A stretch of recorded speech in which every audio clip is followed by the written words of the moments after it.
So, good evening, everyone, and welcome to our Tuesday Talks with Stacey. And this evening, I'm super excited to have a plethora of experience and different form of mental health support workers in our chat room this evening. Hi, everybody. Hello, how's it Hello. going? How are y'all doing?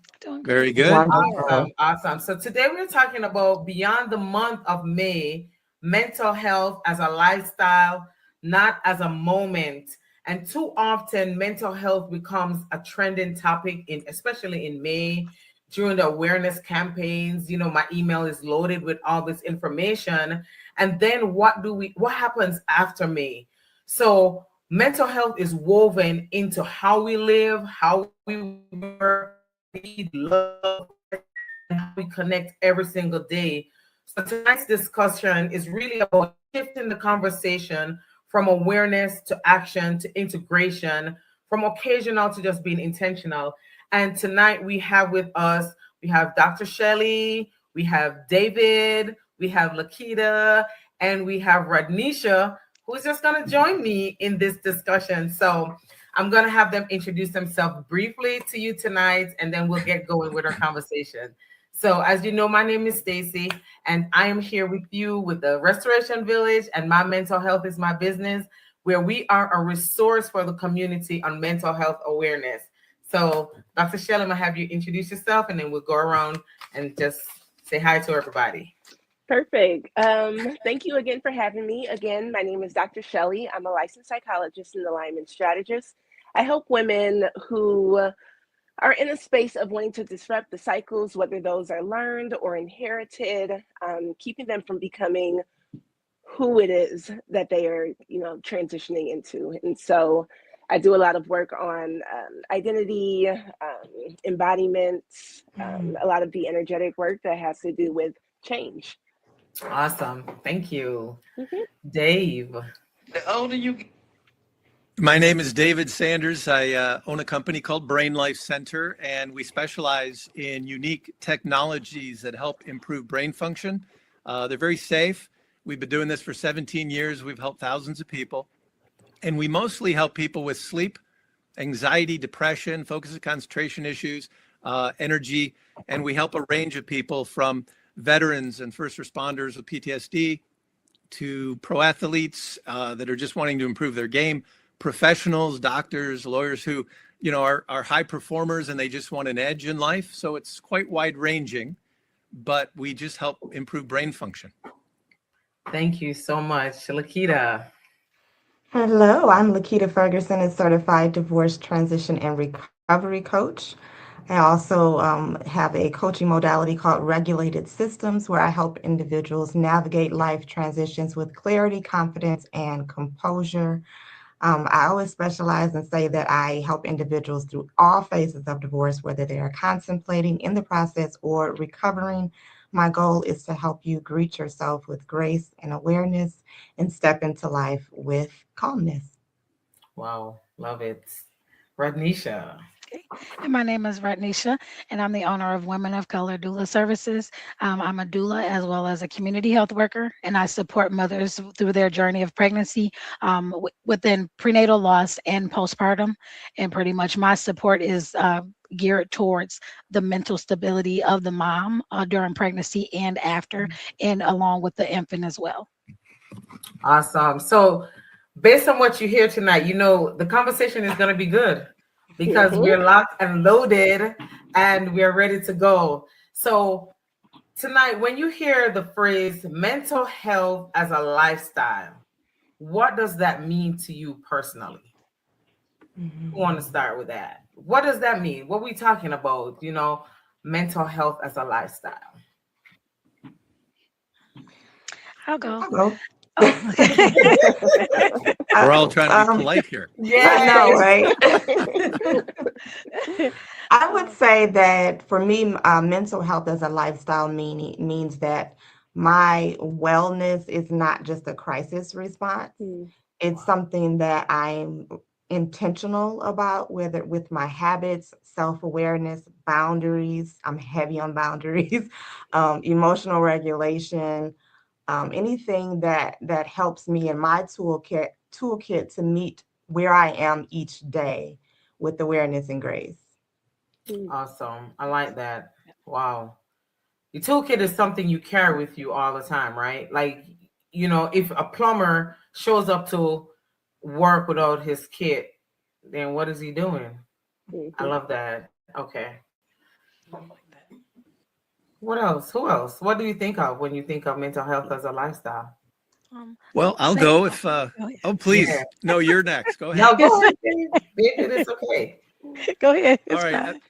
For us, we, because we're dealing with brain function, it's fascinating in contemporary neuroscience how much they've learned about how the brain works. And what's interesting is when you have a better understanding of how it works, it's like this beautiful tool you've been blessed with. And the more you understand it, the more you can sort of get in the driver's seat. And things like understanding the power of quality sleep, going through proper sleep cycles. It is amazing the downstream effects from cleansing the brain with deep sleep cycles and going through, say, 7 to 8 hours of proper sleep. Very impactful on so many things in life. And then just being aware of if you, when people observe themselves in certain areas, and it's funny, but men have a harder time doing this. Men with good women in their life, those women tend to spot things and help men see things. But when you're able to observe yourself in some of these areas, just the mere ability to observe and notice it can be incredibly valuable in the brain sort of developing, information loops that help it self-regulate. But it's also really good when you can bring this up to people. If you're having issues, it's worth talking to somebody about it. And the speed you can learn something just by getting it out in the world and talking to people is amazing. I often say that, we can replace so many parts of our body. Like you can live without your arm. You can even live without like one of your kidneys and your liver and all of that piece of your liver. But the brain is not something that's transferable. It's not something that you can live without. And how much a lot of times we really take for granted the health of our brain. And I love that you talk about that deep sleep cycle, because when you're saying 7 to 8 hours of sleep, I'm like, where would I do that? How would I get 7 to 8 hours Nowhere. of sleep? Oh, not even heard of in my life in so many years, but knowing the power of being able to sleep well and what it would do for our body.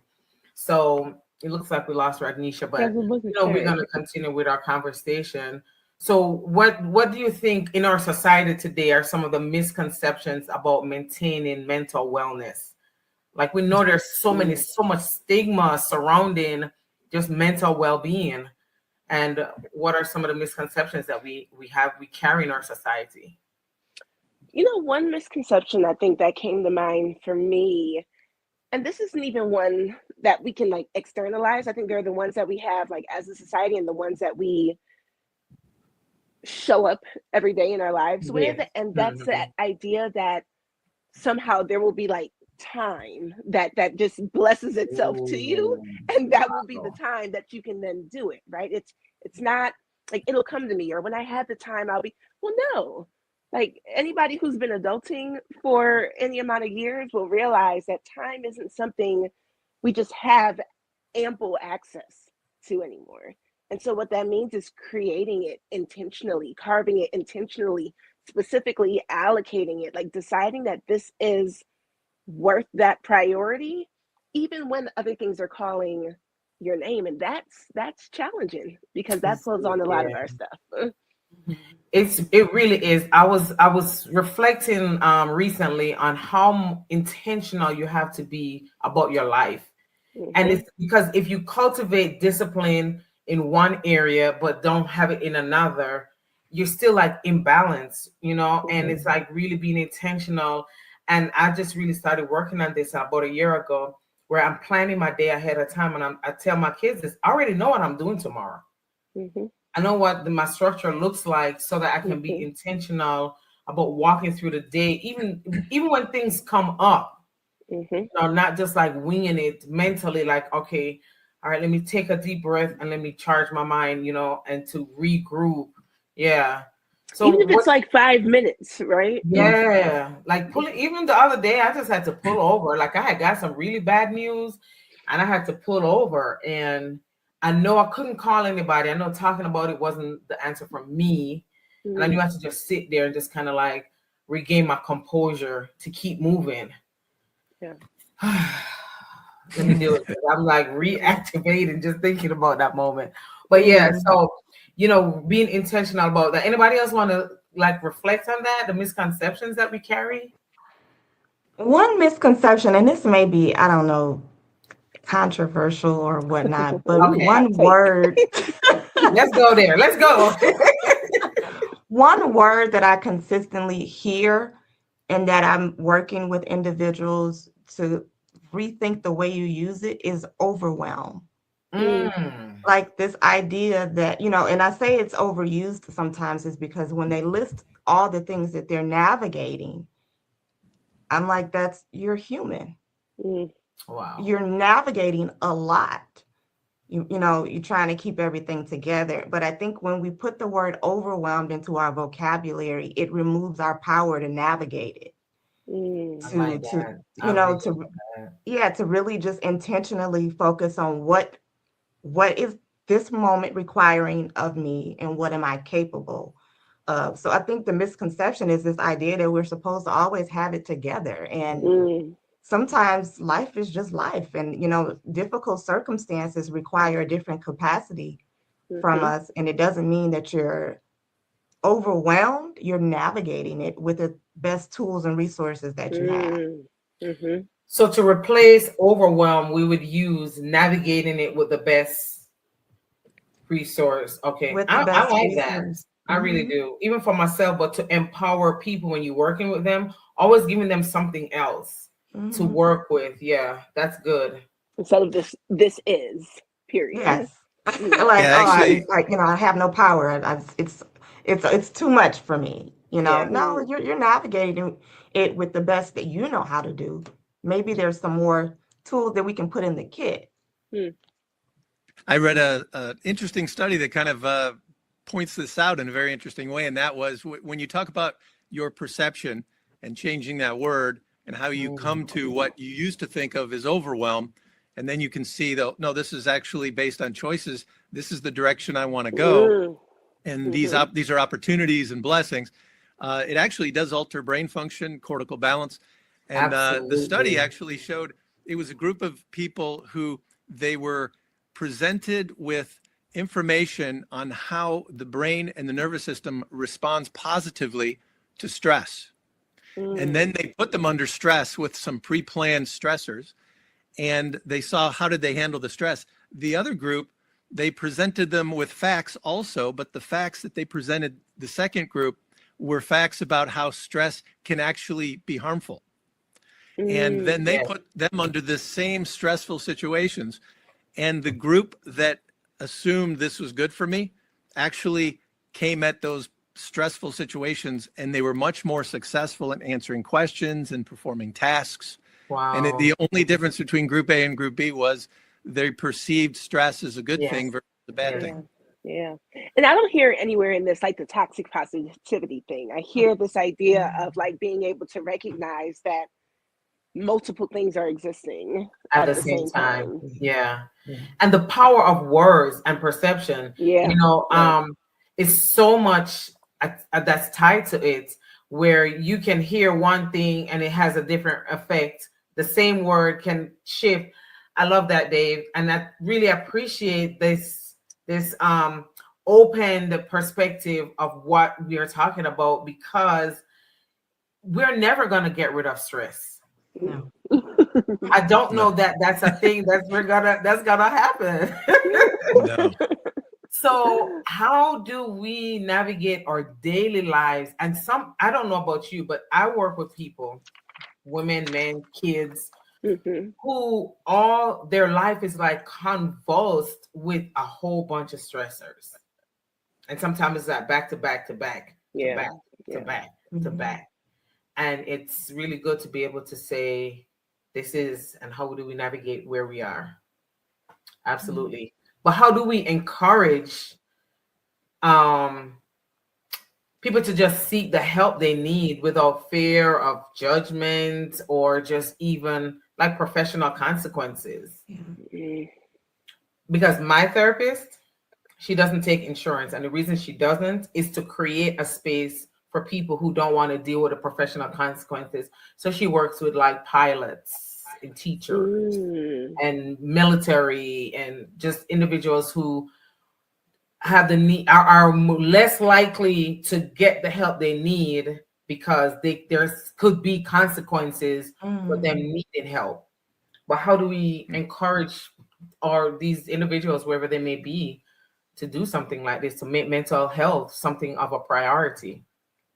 Yeah.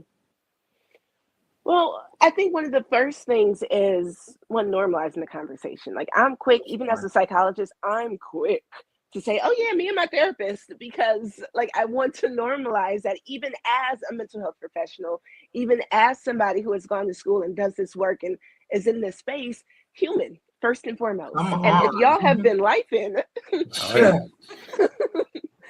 so really being able to like normalize it even in my own conversations. And I think when we can make it not feel as taboo, it starts to not feel as taboo. But I think you're bringing up another point, which is the systemic nature of things, because we can say whatever we want to. If there are these consequences, if it's not embedded within the system that mental health is actually a priority, it'll continue to feel like something to be ashamed of. It'll continue to feel like something we should continue to push through because metrics or all of these other things matter more at the end of the day. Like that can't be the case.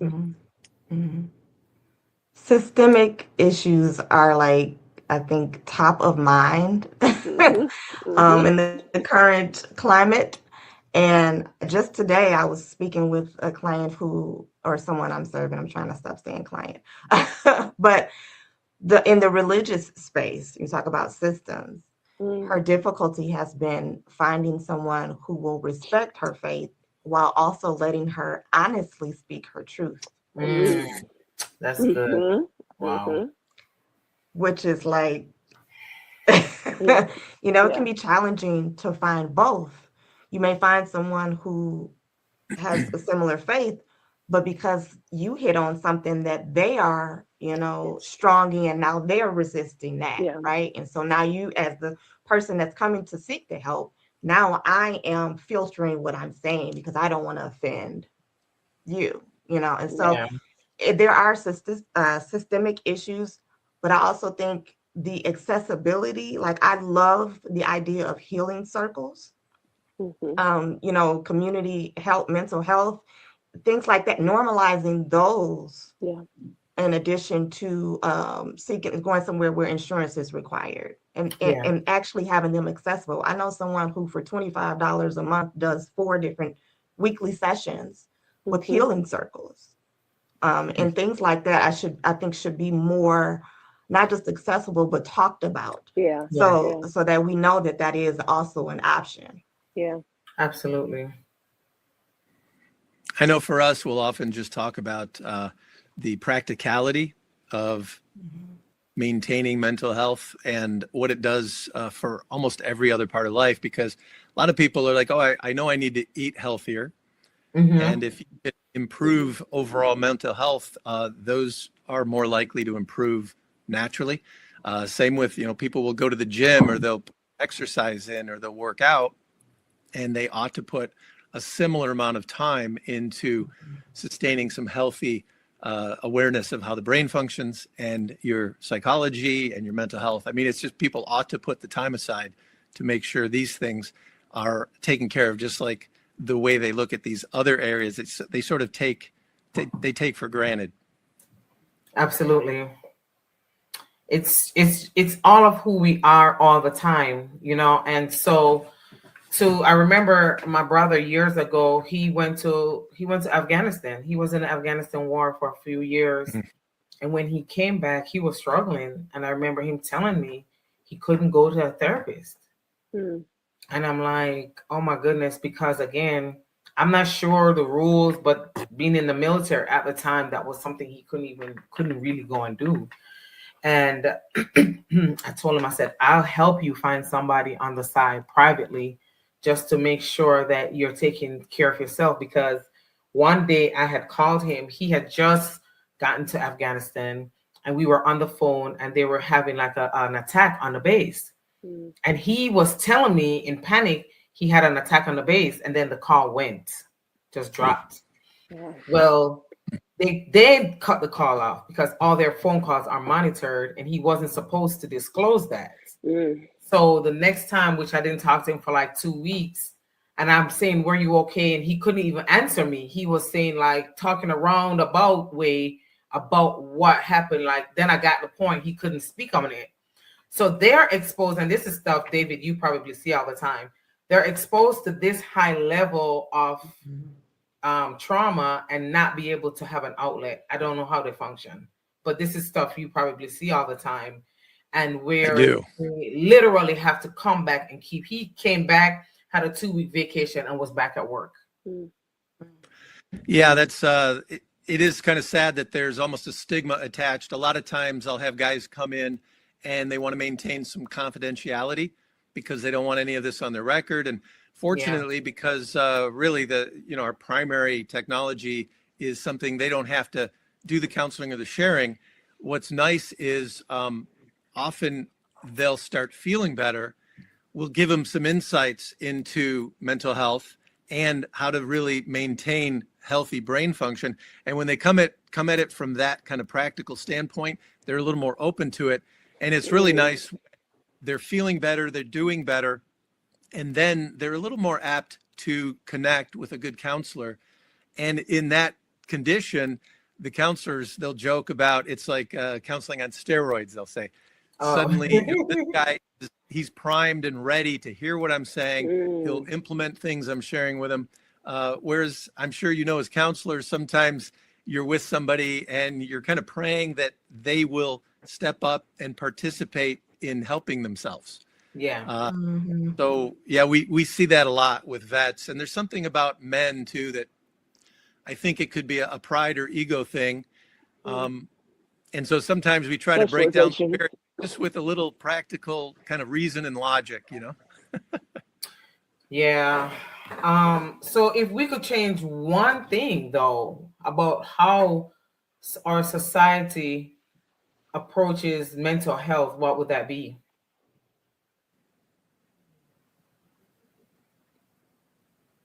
Well, if somebody else is ready, I feel free to go ahead. I mean, I have my thought, but I definitely want to hear what you said, especially with your last comment about the men. So let's go. Yeah, I think it's really important to, for me, because we come at this with kind of a practical set of technologies, and because people, they just sit in a chair and our techs will implement these technologies. At one point, they're placing sensors on the head, but the person that's going through the program, initially, they're not talking at all. And they don't even have to think about maybe the trauma or the issues that they're struggling with, and they'll start seeing improvement. And in that, when we're describing how the brain's responding and adapting and actually improving itself, they start rethinking how their brain functions.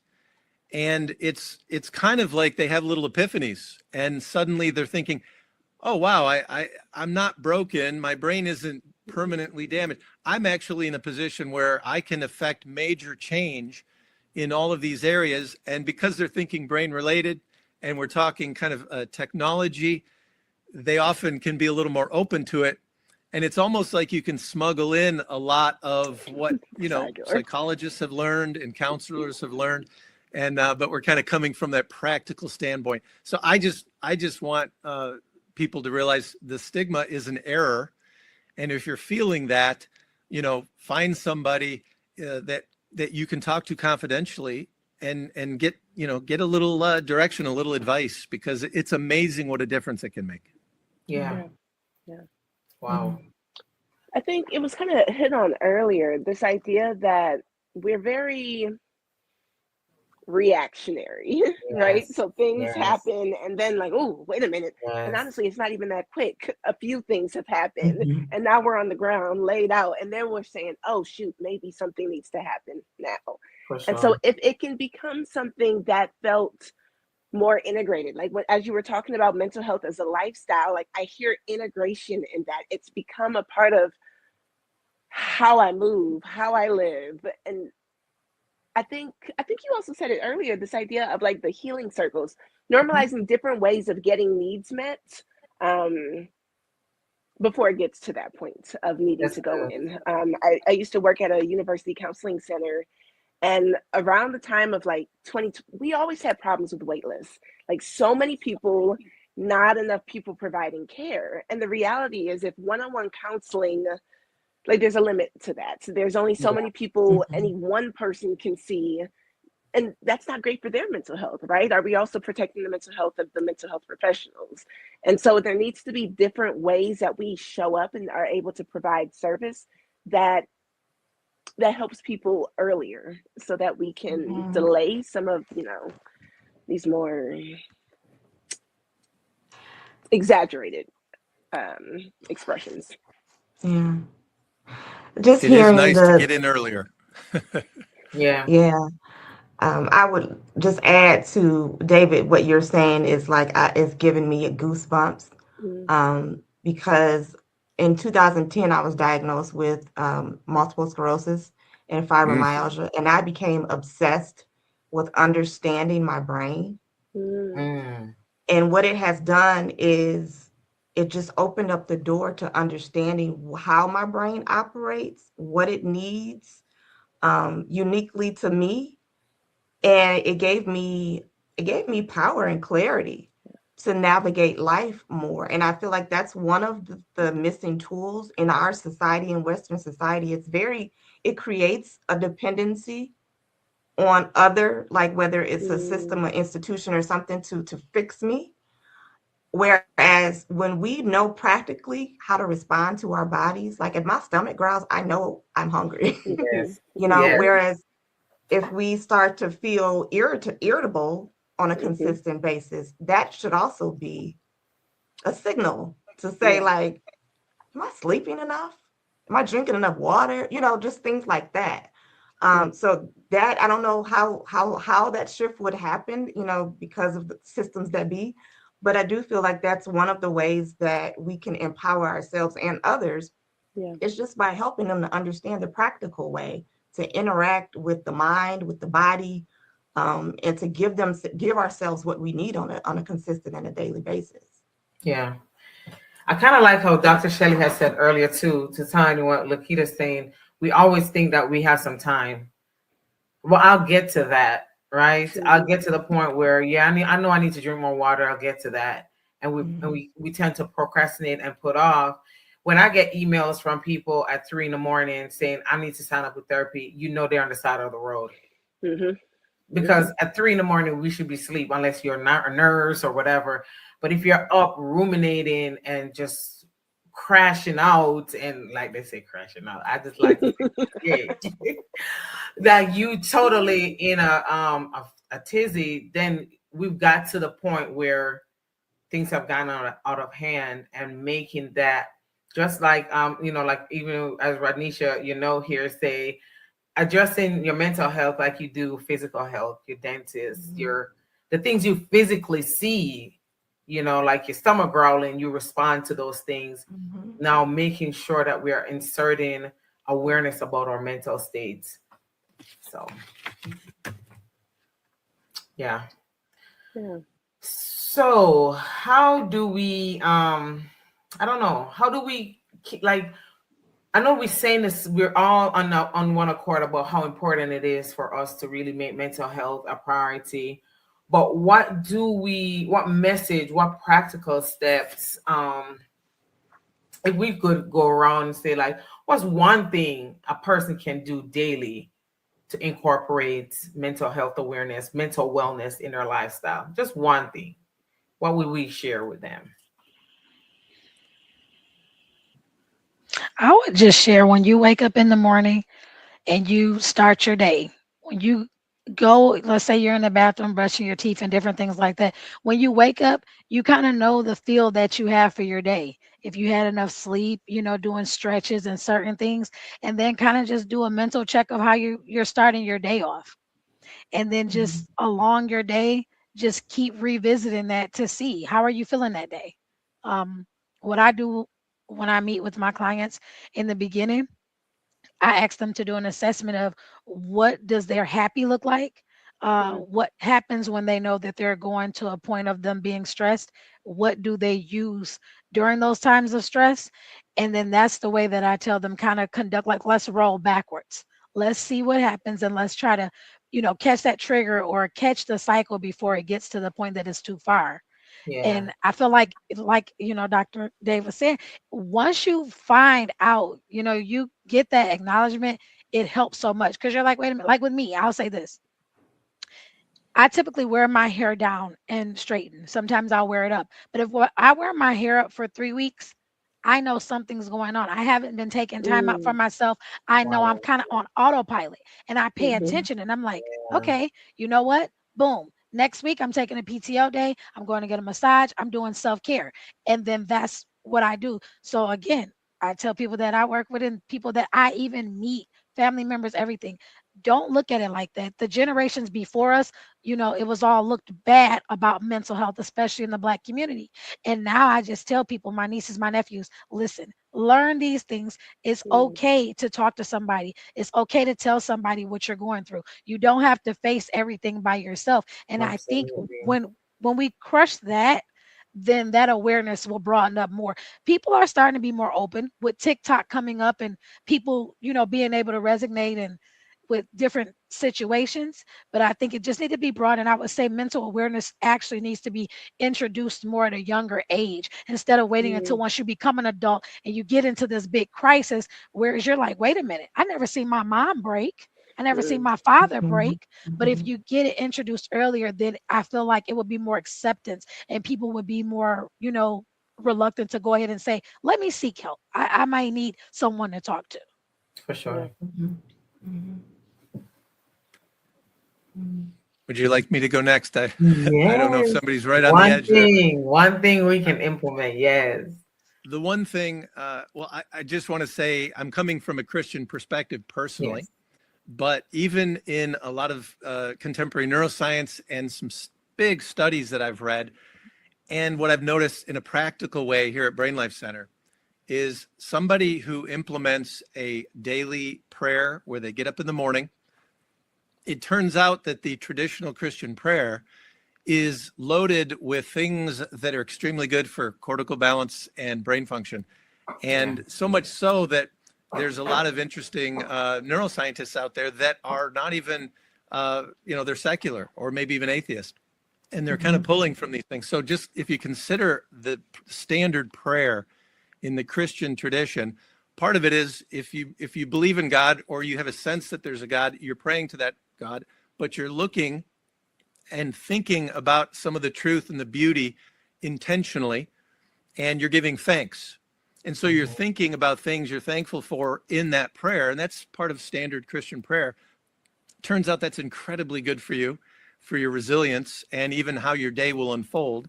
Another thing is praying, in a standard prayer, you pray for others. So you're kind of thinking compassionately and empathetically about friends and family and people that might be suffering. And by doing that, it's good for everybody, but it's really good for you as well because you're engaging that empathy and praying for others. And then there's the idea of praying for yourself, and you actually have that moment where you ask for forgiveness, which means you're thinking about the errors you're making, but you're also asking for grace and forgiveness, and ideally receiving it and forgiving yourself, what that does for the nervous system and the brain is unbelievable. Amazing. Wow. And this is a practice they've been doing for centuries. So if I were to just say one thing, that would probably be it. If you could just incorporate a practice of prayer, maybe in the mornings, and try to do it daily. Of course, it can't be perfection. It's just got to be a practice. Practice, yeah. Probably be my number one recommendation. Yeah. I love that. Well, for the sake, I hope I don't sound like a broken record, but I do agree with Lanisha and David. What I personally do is when I start my morning, I have an acronym. It's a morning routine for me. So I think David had mentioned earlier that part of what creates like the mental health crisis is not paying attention to ourselves and not knowing what brings you joy, what, lights you up. And for me, prayer is number one. And then I have to read something, a scripture. I do a meditation. Now, some Christians don't agree with the form of meditation that I do. I personally have no problem with it. So I do a guided meditation, and then I stretch my body. I must start my day with those four things before I even come out of my bedroom. And I noticed that when I start my day like that, I'm more grounded. Yes. To face whatever the day may present. And I am able to just greet it where it is and not trying to push, things to be a certain way. But that's how I start my day. I just feel like in general, how we start our days matter. Absolutely. We're more intentional about that. It creates a better, a more grounded mental and emotional space. Yeah, it's powerful. Yes. And I think my one thing would probably be practicing presence. I think a lot of times we are everywhere but where we actually are. So you're doing one thing, but your mind is thinking about everything else. And so finding, again, growing this, because it's not easy at all, actually. No. And so practicing, okay, I'm going to be here and I'm eating my food. I'm going to eat my food. I'm going for a walk. I'm actually just going to go for the walk. Like whatever it is, I'm in the shower. I'm just going to be in the shower. And again, it's going to take some prompting from the brain to just come on back. I think we veered off for a second. And I think the more you engage in that, I'm not going to say the easier it becomes, but the more adept you get at being able to for yourself. Yeah, I have to agree. Dr. Shelley, I would just say people should know that we make these recommendations, but I often know what I should do, and I still blow it in the morning. And then later, why did I pass on that? I was busy. I was rushed. So people should know that it's one thing to know the path. It's another to walk the path. And then if the next day you get up and realize, okay, I fell short, but you comfortably ask for a little forgiveness, receive it, forgive yourself, and then just get busy doing what's important again. That is kind of the human reality. Yeah. And I think we kind of like are all on the same page, because what I have found for myself personally is that the more I practice discipline and all these things that y'all are talking about, the easier it becomes to be present, to be mentally sound, to make decisions, to handle stress and pressure that comes, to develop a self-awareness, almost like a self-acceptance, if you will, through all of this. And just hearing everybody emphasize the different things helped me realize that even if you don't do all of it, but you're doing one of it, you're on your way, And I had told myself last year, I'm going to stop starting over, in the sense of starting and stopping forever and then have to come back. No, be intentional about living, be intentional about who I am, be intentional about God's purpose for my life, and finding that in that process, I'm okay with me and I'm okay with the journey, and I'm open to growing, and I'm open to learning. Just as David says, forgiving, moving forward. Dr. Shelley said, having presence. Lakita says, having a structure and a routine. Radnisha says, wake up with purpose. You put all that together, we are on our way to like really being mentally sound, physically sound, emotionally, and all those aspects of our life can come alive and come together. And I'm really grateful for us just really having this conversation tonight, and knowing that somebody that's listening will be able to get something from what we shared, from what we talked about. And if there was one thing that you would want to leave for anybody that's listening, what would that one thing be as we wrap up tonight? Thanking y'all for your time. How would we encourage somebody to keep going, to keep pushing, to stay in it, knowing it's not easy? I would just say, don't wait until you have a crisis. Yeah. Wherever you are in life, like you said, we have different stages. What stressed you out this year and you feel like it was the end of the world, next year you may have something that's bigger. So Yeah. I feel like, think of what you were doing at that moment. Think of how you overcame that, and just know that mental health really isn't something that you have to be ashamed of. And honestly, it's every single person that's living is dealing with some type of stress or something that's going with their mental. Just because you see people smile, some people handle it better. Some people know the phases of it, and just really just saying, hey, this is what I have going on, and be strong, and you'll get through it. And if you need additional assistance from wherever, whether it's a group or whatever you choose, just choose it and just be the best you can be, and don't give up. I think one thing I would say if I was leaving the folks listening off with this, because somebody in here is like hearing, like, oh my gosh, another thing to do Yeah. on top of all the things to do. Get it? And I think we've lost the art of making things easy for ourselves. And so see where something can be made easy, see where something can be simplified. One of the things I do, because realistically I struggle with the word discipline, I know I need it, but like me and my brain struggles with it. There's something that feels like about it. And so the way I've had to backdoor that, right? You were talking about the men and finding the back door to certain things.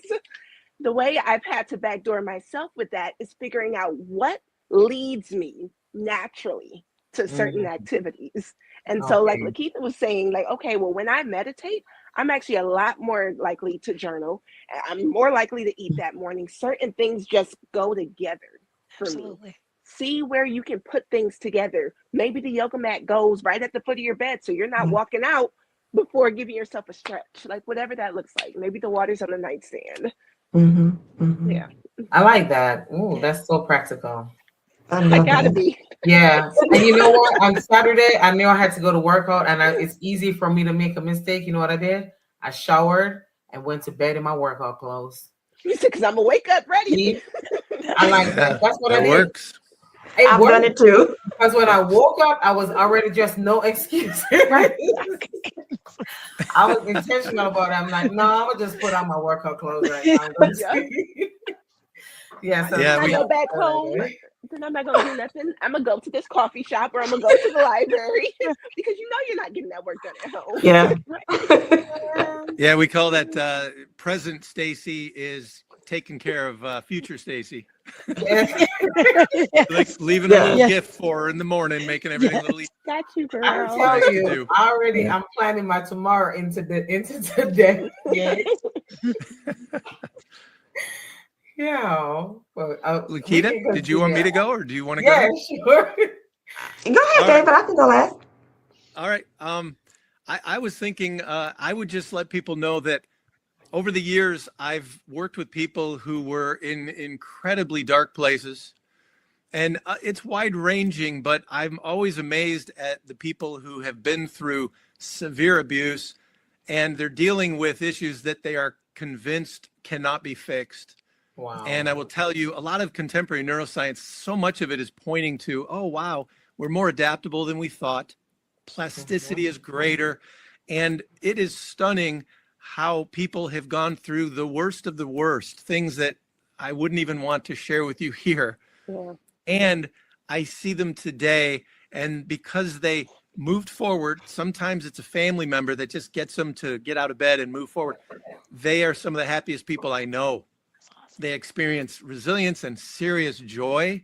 And I would just, anybody that's in kind of a dark place, I promise you, there's people that have been there, and perhaps in surprisingly darker places, and they really are doing well today. And they're contributing, and they have loved ones, and they're just, they look back and realize that they weren't seeing the fullness of what life could be when they were convinced it was permanently broken. It's really not. If you just kind of reach out, there's people that'll help you out. Well, I'll go ahead. Mhm. Yes. I want to speak directly to individuals who are navigating transitions, especially if you're like navigating a divorce, a breakup, but the end of a job, but any transition where you feel like you've lost a part of yourself. Because that's the type of individuals that I see on a regular basis. I would offer this is that healing, because that word is being, used so much in our vocabulary, that it does not mean that you have to become a completely different person to feel better. But it's really about learning to live with that greater awareness and intention and compassion through the process as you navigate it. That is like the piece, the self-compassion part is huge for me. And even finding moments where there's just like a glimmer of, I found excitement watching the leaves rustle in the, in the wind. It looked like they were clapping, but when you intentionally just look for the glimmers and the hope in the process, and realize that you are whole just as you are. It's not about becoming there's nothing wrong with you as you navigate life. You are not a project to be fixed. Absolutely. No, You like to take all that energy of like, and then apply it to the healing process. And it's like, well, wait a minute. Wait a minute. Now you're exhausted. Virtually most of the time. I'm located in Farmington Hills, but I go to I do consulting work. I'm also completing up my bachelor's in social work, so I'm transitioning to that also.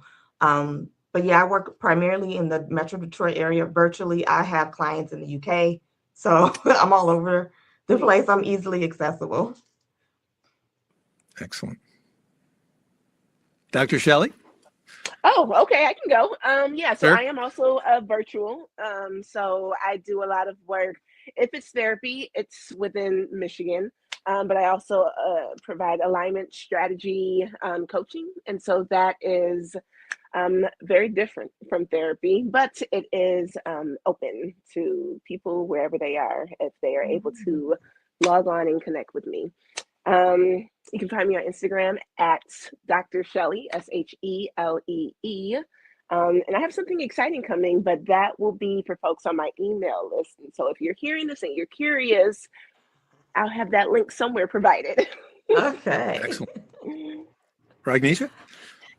And I service Genesee, Oakland, Macomb, and Wayne County. I do virtual, but I love to do in person just because I need to see the space that you're around when I'm servicing you. I do have a website. It's a Women of Color Doula Services LLC.com. It's really long, but I can be reached there. I am on social media as well. It's my first and last name, Radnisha Jackson, where I can be reached. But at a lot of events, mental health, anything in relation to maternity, pretty much you're going to see me there with the table or walking around, because I love to just stay current with everything that's going on and meeting new people and being able to, outsource, to have someone to say, well, I spoke with this therapist and I spoke with this person, and this is a person that I've talked to. This is somebody that I feel like I can trust. I feel like a lot of times when you refer like that from someone that they trust, that they will reach out, to that person. For sure. Well, my name is David Sanders, and the company's name is Brain Life Center, like the brain in your head. So, and you can go to brainlifecenter.com. We actually are. I hear the little pen over there. Yes. So we have an office in Clarkston, and we help people in Southeast Michigan. but we, as I mentioned earlier, we have people that drive from out of state. Also, this past year, we built a mobile program so that we could actually take technology stations. And this was in large part because of some of the upgrades, but we now have stations that we can take anywhere in the country.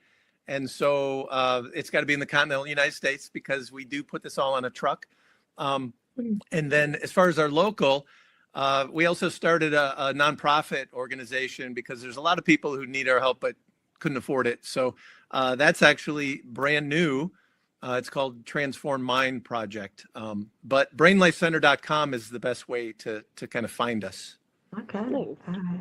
What I didn't do is give my name of my company or website or anything. So it's On Q Coaching and Consulting is the website. All of my social media is at Coach Q Simone. All over Instagram, TikTok. I'm very active on TikTok and LinkedIn. Like you might even see, like I did a 45 to 45 countdown of all like the 45 lessons I've learned as I was leading up to my birthday. Wow. And so that was exciting for me. Very fun. Yeah. I want to thank y'all for your time tonight. I love this. We have to do it again. Yeah. You know, October 10th is Mental Health Awareness Day. So let's plan to get back together to do something for our community. So I'll keep y'all posted on that. Right now, just save the date if you can. And we'll try to make that happen. And so thank you all for sharing your wealth of knowledge and experience. David, I just want to just sit in your space and just go ahead. Right. Well, I really appreciate all of you. It's a pleasure to meet you. I love the good work you're doing, Stacey, and making all this happen. Thank you. I feel honored that you invited me. Oh, I already told you, like, and even with Lakita, like I said, your booklet already has started to challenge my clients in a good way, because we can be so reactive even in those spaces that they find themselves, in transition. And so the goal is to really help them navigate it without the constant reactivity. So I will get with you to see if we can order some more of your workbooks.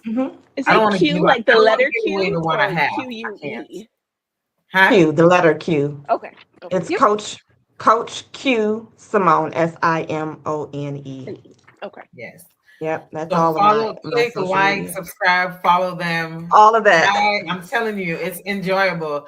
Dr. Shelley, she pops up and I just be watching her. I'm like, she's so natural with it. And and so even Lakita, when you put your postings about the Mental Health Awareness Summit, I just thank you so much for that. Oh, yeah. And so I'm gonna make sure I'm following everybody too. I know I'm following Lakita and Dr. Shelley. So Rodnisha and David, I gotta find y'all out there on social media. Okay. So we can stay connected. And we'll do this again. So thank you all. Thanks to everybody that joined us tonight for our conversations. And we look forward to seeing you some more. And have a good night, everyone. Thank you. God bless. Bye-bye. Thank you.